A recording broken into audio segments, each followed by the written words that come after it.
Here we have a very large ice-rafted erratic of granite.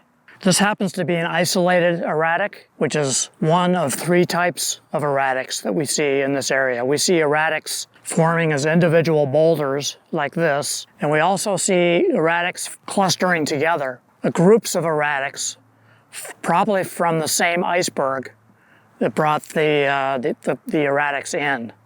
So in some cases we have isolated erratics.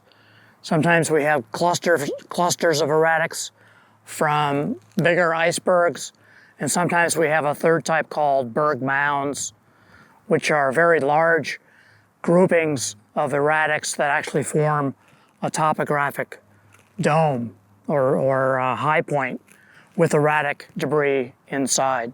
Erratics like these form in groupings, sometimes very dense groupings of rocks, erratics like this, foreign rocks.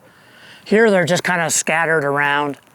There aren't that many here in the Goose Gap area, but not far from here on Rattlesnake Mountain, about 10 miles from here, on the northeast slope of Rattlesnake Mountain, there are many hundreds of these boulders. In fact, around 10 years ago, I was working on a study out there, and I mapped over 2,000 erratics like this on a 25 square mile area of Rattlesnake Mountain, which just is probably maybe 1/5 of the slope, the northeast slope of Rattlesnake Mountain.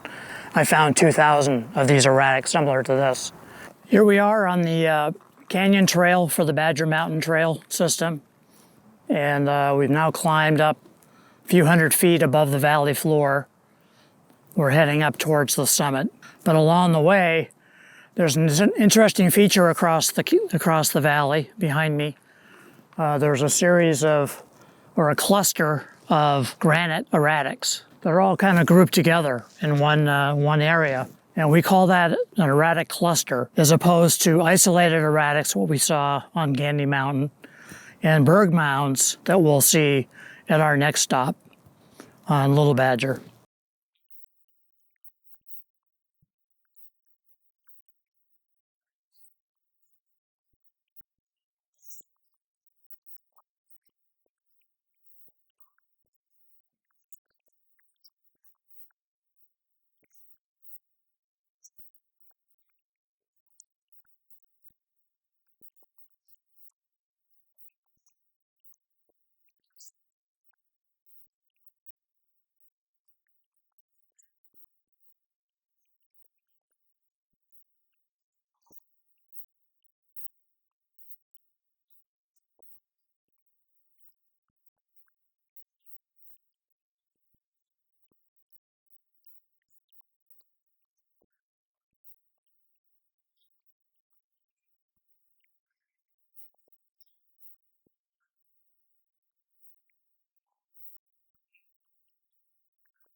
So we're on the south side of Little Badger, along the new trail that's being built by Friends of Badger.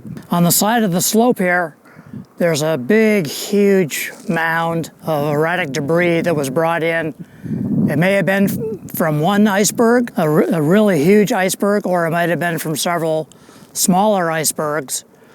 But it's all kind of mounded up here, mostly granite. There are a lot of quartzites and argillites, belt rocks, which are associated with other ice-rafted boulders. I have never seen berg mounds on a slope this steep. It appears that an iceberg did ground here, and it didn't roll downhill or get pushed somewhere to a lower elevation, that it actually grounded here on its way to the Little Gap. Here we are on Little Badger on the south side, and here we have one of the largest ice-rafted erratics that we've seen in this area. I would rate it, based on what I've seen on Rattlesnake Mountain, where I mapped over 2,000 erratics and berg mounds over there. I'd say this falls into the top 1 or 2%